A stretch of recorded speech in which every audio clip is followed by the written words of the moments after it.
I know you think Simba is the most perfect king. He reclaimed Pride Rock, defeated Scar, and restored the Circle of Life. But what if I told you his own son exposed every flaw in his leadership without even trying?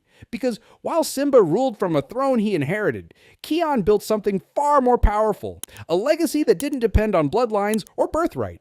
And by the end of this video, you'll question everything you thought you knew about what makes a true leader. So let's settle this once and for all. Simba versus Keon, father versus son, king versus protector. Let's start with what everyone already knows. Simba is royalty, born on Pride Rock under the watchful eyes of every animal in the kingdom.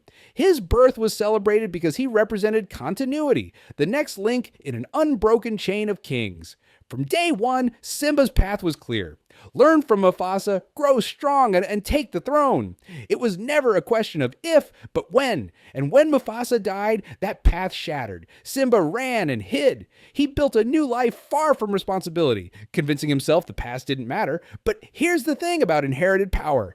You can run from it, but it never stops waiting for you. When Simba finally returned to Pride Rock, he wasn't coming back because he wanted to lead. He came back because Nala found him, because the kingdom was dying and he had no choice. And yes, he defeated Scar and restored the Pride Lands. But let's be honest about what happened next. Simba became the king his father was. Same traditions, same rituals, and the same Pride Rock ceremonies. He didn't reinvent leadership, he copied it. Because when you inherit a throne, the safest move is to do what worked before. But Keon's story is the complete opposite. As the second born, Keon was never supposed to rule. He wasn't raised with the pressure of succession. No one expected him to sit on Pride Rock one day. And maybe that's exactly what made him dangerous. Because Keon didn't inherit power. He discovered it. When the roar of the elders chose him, it wasn't because of his bloodline. It was because of his heart. And the moment Keon became leader of the Lion Guard, he did something Simba never could. He broke every rule. Now, things get interesting.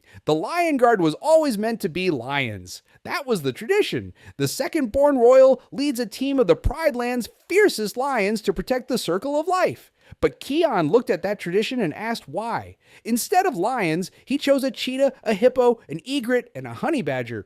These were the animals no one would ever expect to work together, and the entire Pride Lands questioned him. Even Simba doubted the decision. But Keon didn't care about tradition, he cared about results. Fuli was the fastest, Beshte was the strongest, Ono had the sharpest eyes, Bunga was fearless to the point of recklessness. And together they were revolutionary, because Keon understood something Simba never fully grasped.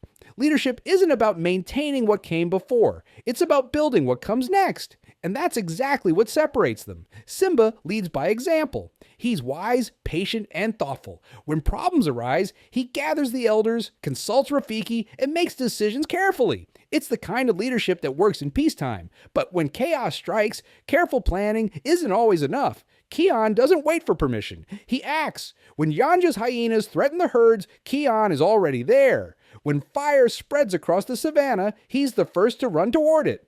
And when Scar returns as a vengeful spirit with an army at his command, Keon doesn't ask his father what to do. He fights the battle alone. And shockingly, Simba never even knew Scar had returned until it was over.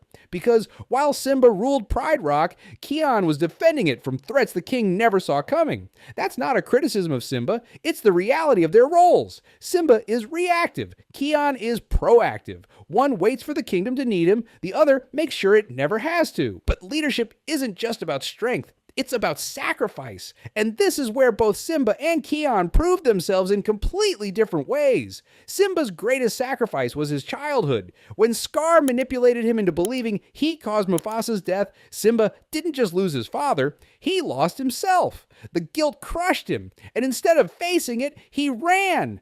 For years, Simba lived in exile, pretending the past didn't exist. He sang Hakuna Matata and convinced himself that running away was the same as moving on. But deep down, he knew the truth. And when he finally returned, the battle wasn't just against Scar, it was against every lie he'd told himself. Every moment he chose comfort over responsibility. Simba's sacrifice was painful, but it was personal. He reclaimed his throne because he finally accepted who he was meant to be. But Keon's sacrifice was completely different. When Ashari's venom scarred him, it didn't just leave a mark, it poisoned his mind. The roar, once a tool of protection, became unstable. Every time Keon roared, he risked hurting the very animals he swore to protect. His friends started to fear him. Even Fuli, his closest ally, hesitated when Keon's scar began to glow, because they all saw Keon was losing control. Now, Keon could have given up the roar here. He could have stepped down, let someone else lead, and focused on healing.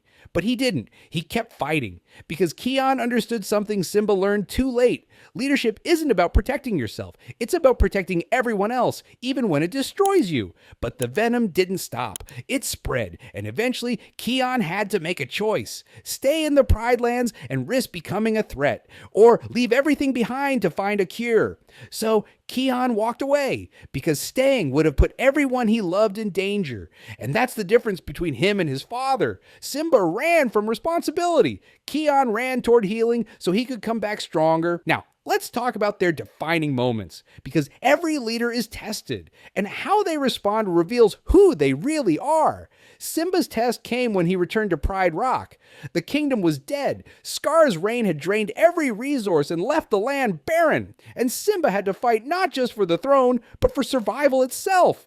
The battle with Scar was an emotional one. Scar tried to break Simba the same way he did years ago by blaming him for Mufasa's death. But this time, Simba didn't run. He stood tall and threw Scar from Pride Rock. It was a moment of redemption, a king reclaiming what was stolen. And when the rains finally came, bringing life back to the Pride Lands, it felt like a new beginning. Simba rebuilt the kingdom. He restored the circle of life. And for that, he deserves respect. But what if the kingdom never had to fall in the first place? Because while Simba's story is about restoration, Keon's story is about prevention. When Scar returned as a fiery spirit, he didn't attack Pride Rock directly. He worked in the shadows, turning animals against each other and building an army in secret. And Keon stopped him before most of the Pride Lands even knew there was a threat. The final battle took place inside a volcano. Scar's spirit, surrounded by flames, commanded an army of hyenas, jackals, and crocodiles. And Keon stood between them and the Pride Lands. He faced Scar alone, and when the dust settled, Scar was gone. Because Keon used the roar of the elders to summon a storm so powerful, it extinguished Scar's spirit forever. So Simba fought to reclaim his kingdom, but Keon fought to make sure no one ever had to reclaim it again. But this is where Keon does something that changes everything. After months of healing at the Tree of Life, Keon finally returns to the Pride Lands.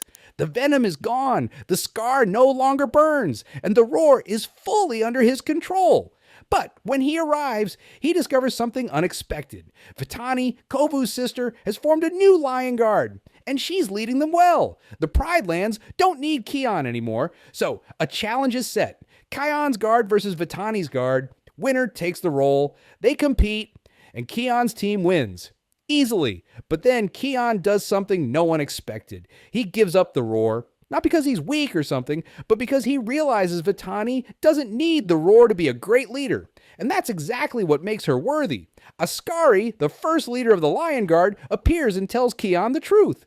The one who doesn't need power to lead is the one who's truly mastered it. And in that moment, Keon proves he's a better leader than his father ever was, because Simba held onto his throne. Even when Kiara was ready to lead, even when the kingdom didn't need him the same way, Simba stayed king. But Keon walked away. He returned to the Tree of Life, married Rani, and became king of a completely different kingdom. He didn't cling to power, he passed it on, because he understood that true leadership isn't about holding the crown. It's about knowing when to let someone else wear it. So, who's the better leader? Simba, who inherited a throne, or Keon, who built a legacy? One became king because he had to, the other became king because he chose to. And maybe that's the answer. Simba is a great king, but Keon is a true leader. What do you think? Drop your answer in the comments. Team Simba or Team Keon? And if you made it this far, smash that like button, subscribe for more Lion King deep dives, and hit the bell so you never miss another roar. Thanks for watching.